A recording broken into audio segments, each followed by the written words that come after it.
right, everybody, welcome out to another episode of Windshield Time at Mountainland Supply. I'm here with Brandon, our CEO, as always, and Spencer Shorts, our production artiste. And unfortunately, we're joined by Shandon Shepherd, a.k.a. Hank Hill. Oh, God. We're going to start on that early. We're already starting this. So we're doing a little bit different I just want everybody to know this. before we start this, Joe, that this was not my suggestion here. I wanted That everybody hurts. to get to know a few people here around here. He happened to be in the truck with me at lunch. Why? That's my biggest question. Why? Because he's an onion. All the layers that are Shandon Shepherd. There's like 2 layers to Shandon. Well, then we need to hear about both of them. Brandon, you're hurting my feelings. Can we get to 12 minutes? Yeah, seriously. No, we'll see. So Shandon is currently, what is your title now? Like Senior Director of Operations? Yes, good job. Senior Director of Operations Central? Wasatch? I don't know. I don't know. If Or they don't there's- even put a region on you, No, huh? there's So just you, me and you and Funk. Funk are the only two that are senior directors, Yeah. which means other directors report to you. Well, and I like think regional directors. Matt Scott's the senior director. As Oh, well. yeah. Okay, so 3 of you. Yeah. So you 3, and then you report directly to Ben. Yes. Okay. So, And Ben Meekum is our, the VP of yeah, Operations. just so everybody understands that. So that's the hierarchy. Yep. And Ben sits on our executive team. Yep. So Shandon he's done a lot of different things through his years here at Mountainland. And I kind of wanted to talk to people and just kind of, see their pathway through the company, because a lot of people who come to the company, they don't realize that this is a career if you want it to be. Yeah. I'm an example of that. There's a lot of examples of that. And you can start and go cradle to grave if you want to, if you are interested in it. So I don't know if anybody's really interested in it from the beginning. You can even start in an industry, leave, and then you still end back up in the industry. That's why they call it the Hotel California. Exactly. You check out, but that you was never me. leave. I'm not like you two, but Yeah. I started in the industry and left and came back. Still cradle to grave. Yeah. Yeah. It's a great industry. Well, and Yeah. Joey started in the industry. I didn't start in the industry, but Why don't you tell us where you started then? Now, where did you start? I started in God's country called Sanpete County. Mm-hmm. Somewhere in the distance, there's a sheep that's running for its life. Okay. Unbelievable. So Sanpete County, Sanpete County, working as a golf professional at Palisade Golf Course. pride of North Sanpete High School. Yes, North Sanpete Hawks. Go Hawks. I was about ready to say something, but I guess I probably shouldn't. Yeah, Actually. censor it just slightly. Yeah, we're not. There we're could not be mature. kids listening in the back seat. We're not rated mature on Apple, and we don't want to be. Please. Right. We don't want to put Even E. after Calvert got on here, we still kept the rating down. So. Yeah, we don't want an E next to our name yet. Yeah, it can't be worse than Calvert though. So Yeah. Uh, Okay, so North Sanpete Hawks. North Sanpete Hawks went on to Snow College and then on to Southern Utah University. Graduated with a bachelor's degree in business management. from where again? Southern Utah Southern- University. Sue. Sorry, Sue. SUU. I know it's not BYU, Brandon. I don't have a degree. Go T-Birds. I don't have a degree from I know. BYU, by the way. From your the place you really love, the Utah Utes. right? Don't. No, we didn't. I have purposely not told anybody that. Well, everybody now knows the CEO that loves BYU. He actually went to Utah. It's true. I don't think this episode's going to make it. It's not going to make the cut. Nope. It's going to end up on the editor's floor. This is going to be the first one we actually have to edit. Yep. So, but Okay. continue. Keep going. So, anyways, I got into the golf industry after graduating. Was at Palisade State Park Golf Course for almost 10 years. Got married towards the end of that. And you were like an assistant pro there, Yes, right? I was the assistant golf pro. Yep. Got married towards the end of that stint. My wife wanted to move to Utah County. It was kind of during the recession part. Golf jobs were hard to come by at the time. A lot of golf pros were staying at the jobs they had. So Is it ever easy to rise up through the golf industry? No, I wouldn't say it's Yeah, easy. I would but, assume it's pretty niche, pretty tight. Yeah, but a lot of people bounce around to different places, and obviously those last, 08, 09 and stuff, nobody was bouncing around. Everybody was staying what Wasn't they a lot of had. movement. Yeah. So I decided to move on. We came up here to Utah County, and I didn't know what I was going to do exactly. Figured I would just, whatever job I could get first, and then I'd really find out what I really wanted to do. I'm guessing people will see that as a theme. Yeah. I did the same thing. Yeah. I didn't know what I wanted to do. Came here first and didn't realize I wanted to do this forever. A lot of people I've heard, obviously, that same thing. Mountainland was the first place to offer me a job. Brian Haskell actually interviewed me, so I... Shout out, Brian Haskell. Yeah, I wonder if he's listening, by the way. I'll send him a link to this one. I bet he would find it entertaining. But He would. Yes. I think that's when we didn't have a hiring process, right? There's no vetting process or No P-test. background. No, checks. I think he was VP at the time, so Yeah. there's no way he would have been interviewing me at that time. So anyways, shout out to Brian Haskell. Love that guy. Anyways, he's Amen. he's Amen. awesome. Stud. So I came here and they started me out as a driver, and I hated it. Did you ever want to quit? I don't know if I ever wanted to quit. Dude, I was 2 weeks in and I was done. Yeah. I wanted to quit. I was so burned out. And I came from a farm, and it was hard work on a farm. Yeah. It was hard work being a driver here. It was. really is. You bust your hump constantly.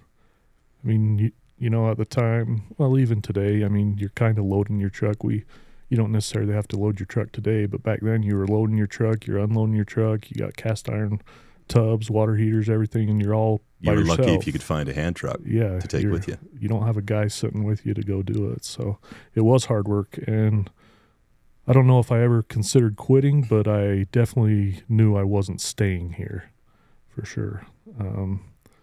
But as time went on, just the culture at Mountainland, the people there, the people I got to know, I did realize that it was a very good company and things could go somewhere. I still didn't know if things would work out, but they did. I'm here 12 years later, and it's been awesome. So when you first started, I remember, good drivers, good workers, they all stand out, And I remember you stood out, and I think I was in outside sales at the time when you came on. Yeah. I had to have been, yeah. Yeah, you were. So I remember kind of seeing you in the warehouse, and Shandon has a certain gait to his walk. It's kind of a shuffle, the Shandon shuffle. And Shandon always used to wear a Yankees hat that was worse for the wear. And shout out the Yankees. I love the Yankees. And he had really thick glasses, like black rim glasses. Yeah. Not thick lenses. Not Coke bottles. No, but like big rimmed glasses. I don't think I've ever seen you with glasses. How long have you been here? He went and 10 got years. this. He went to this fly-by-night botched surgery place and got LASIK a few years ago. He went to that place where you buy one eye, get the other free. I didn't go to Hoops Vision like Joey. That's right, dude. You don't mess with your eyes, brother. Yeah. Yeah. My eyes are fine. Shout out to I'm Hoops. good. Maybe we'll get a little something out of that. Yeah. Yeah. So what were we talking about? You were talking about my glasses and everything. no, I was What are saying that you saying? stood out. So Oh. you set yourself apart. So what I would In a good always way say, or a bad way? No, I would always say like, hey, who took that order out there? Because I was over the Delta territory at the Gotcha. time, and he drove the Delta run sometimes. So his customers loved Shandon, or my customers loved Shandon, and I call them his customers because drivers have a better relationship with the customer than sometimes the salesperson does, and they loved Shandon because he never complained. If they had returns, he always took care of it. He never missed anything. He was meticulous about everything, and he has very beautiful penmanship for a dude. Like most guys don't have good penmanship. I don't. Certainly. I take good pride in that. I He love does. penmanship. He has great penmanship, and so all of his returns that he wrote were like beautiful. And I would always you could actually read it for one, but the customers loved Shandon, and so he started standing out. And so when promotions came available, Shandon rose through the ranks fairly quick. Yeah. In a time where people weren't rising through the ranks very quick. So, Well, if you've been here for 12 years, I've been here for 10, and I think I want to say you were you the warehouse manager? mm-hmm. When you first came on, maybe, yeah. maybe shipping manager. Yeah. Yeah. I mean, I remember seeing you back then when I first started. And Yeah. I just remember looking at him and how did we hire this guy? Yeah. No, I get it. And who's I this thought the same with half-shaved you, you know. But true, I would echo Joey. I mean, just even my little time here, you know, working with you, you've risen through the ranks pretty quick, and there's a reason why. Yeah. No, I appreciate that. And the talk about the customers, you know, that was an area I knew very well. I loved that I was doing the Sanpete and Delta run to start out because obviously I'm from Sanpete. I knew a lot of the guys there.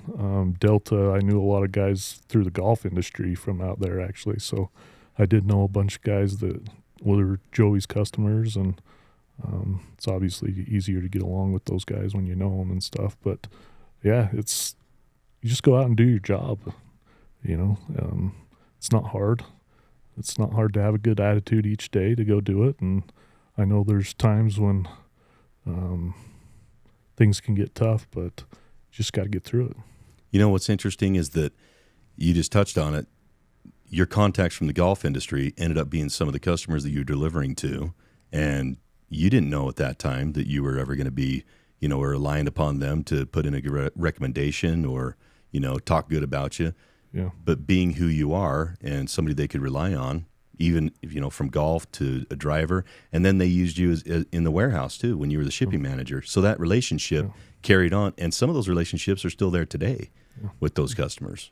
I think we always all talk about how important relationships are. Yep. It's the main thing, and not just with me knowing some of those people, but even me coming to Mountainland. Even though I'm not a sales guy, I've actually brought a little bit of business through golf courses and superintendents and stuff that like to call me just because they know who I am and they know they can rely on me. And fellow San Peters. Yes. Yeah. I think what's interesting too is, you know, relationships. It doesn't matter what position you are. We often say that, sales. Those are the guys that need to have, or gals need to have, the relationships. But reality, as a driver, you need to be able to have those skills to be able to have a relationship. We're right? all in sales. We're dependent upon that. What I love about this story, by the way, is, you know, we have quite a few examples of this, of people coming on, starting out as a driver and rising through the ranks pretty dang quick because of who they are. Mm-hmm. But you listen to, you know, Shandon and just how he talks about it, you know, basically I'm going to put my head down, I'm going to keep working, and I'm going to just give it all that I got. And those types of qualities, as a leader, you look at and you can't teach those. No, they're the soft skills. Exactly. Yeah. Those are the skills that I can't teach a person. Those are the things that come inherently or naturally to a person. Now, I think people can learn those by usually example or something like that. But some people have it that come naturally, and those are typically the ones that are the standouts. And Shandon's a great example of that. And they'll rise quickly. Exactly. Yeah. I mean, I've seen it, you know, with people that have come behind me as well and stuff, is the ones that really stand out seem to be the ones that just put their head down and go to work. You know, they're not the ones that are always talking or asking for whatever it may be. They just, they do their job. They do it the best they can, and they know whatever, if they're putting in their full effort, it's going to get noticed by whoever it may be up above. So for sure. What were you going to say, bud? No, you just said the people coming up behind you. I mean, Jeff Cobb. Yeah. I think heck of a heritage behind. We're going to have one, a discussion with him. But he was one that I remember too. You know, as you moved up, I remember there was always discussions of, we're going to have a huge hole. Yeah. Who's gonna fill that hole? And then you had great people. And that, I remember, I'm not even making this up, Shandon. I remember years ago we had this discussion. And I said this comment of, Shandon has been a good leader because he's trained his replacement. Yep. He's had that next guy ready to go, and that can pick up and just run with it as well. And did it without really thinking about it. Yeah. And no offense to you, or I don't mean it this way, but they usually do it better. Oh, for sure. Right. Well, that's the whole point, is that, you know, at some point this place is gonna run faster than you and I can run. Oh, for sure. And hopefully we're smart enough to recognize that and we get out of the way, because the next person's going to do it better than you and I do. Yeah. That's a sign of a great leader, Yeah. Shandon, Yeah. is recognizing people that are smarter, better Well, than you yourself, and then allowing them to have that opportunity. Right. You know, what's that saying? I think I got it in baseball or whatever they say. As a coach, you know, I'm always looking to replace you. It's your job to not let me replace you. Yeah. Yep. Mm. My job is to replace yeah. you. Your job is to never let me. Exactly. Right. Yeah. So John Wooden. I do want to hurry and give a shout out back to my early days of first driving. Justin Gardner was my trainer. And How you ever lived, I don't know. I know. How Justin ever lived, I don't know either. And he's really a lot of the reason why I didn't like it here and I wanted to quit, because I had to drive around with him and listen to Rush Limbaugh and talk radio every day. I remember going home and telling my wife, I've got to drive around with some guy that's listening to freaking politics all day long, and it's driving me crazy. But and then you even learn to love him. But then I love Justin Gardner, Yep. unfortunately. Yep. It's awesome. Well, thanks for spending some time with us, bud. I know it wasn't your favorite thing to do, but I think people need to hear the stories of people that are around here so they realize that, you know, it may be hard sometimes. You may feel, you know, a little bit downtrodden or like you're not going anywhere. Just keep on going, and you're going to be recognized. Somebody will see you, and if you're doing the right things, you're going to rise through the ranks pretty quick. There's going to be opportunities. And it's a great place to be for a long time. No, I appreciate it. Last couple things I want to say.